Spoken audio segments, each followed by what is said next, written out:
There are thousands and thousands of languages spoken every day throughout our world.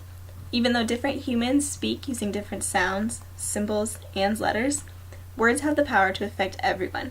Whether the words we use affect others negatively or positively, however, is up to us. My name is Cameron Rohde. I'm an 18-year-old college student from California, and although I am definitely not capable of speaking everyone's language, I am a firm believer that both speaking language and body language should only be used if it will brighten another person's day. Has someone ever said hello to you when they passed by on the street? What about a simple smile from one car to another at a stoplight?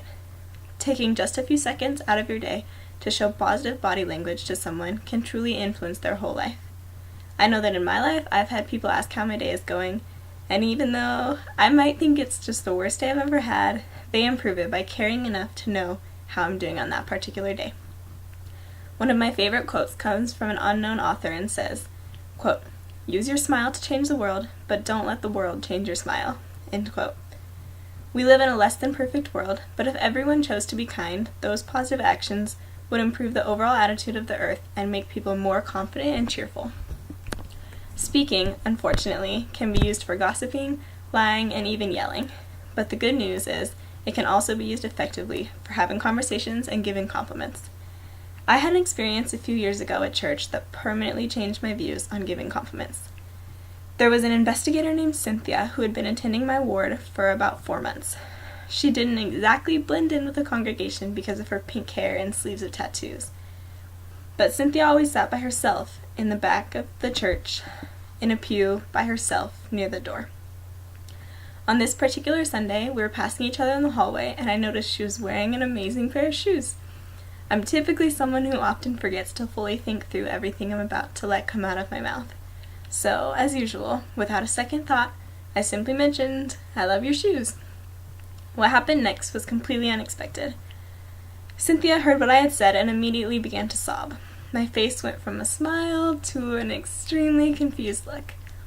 Trying to keep from drawing attention to this tear-soaked, sniffling woman in the hallway, I pulled her into a nearby classroom and asked if everything was okay.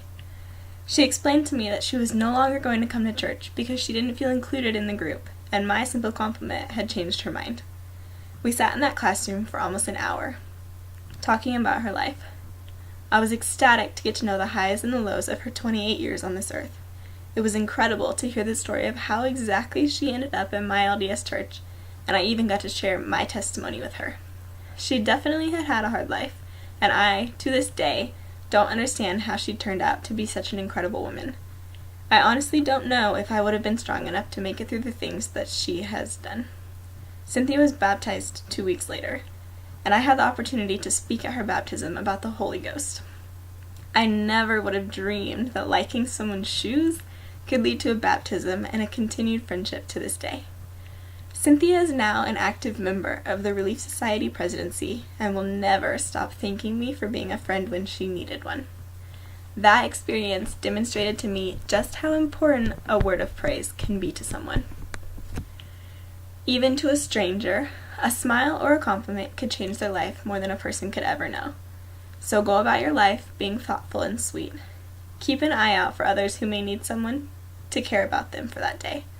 And only use body language and your words if it is going to help someone have a happier life. I'm 100% sure that my mom wasn't the only one who always told me that if I didn't have anything nice to say, I shouldn't say anything at all. And now there's no doubt in my mind that that saying is completely true. I promise that your kind action can set off a chain reaction of joy.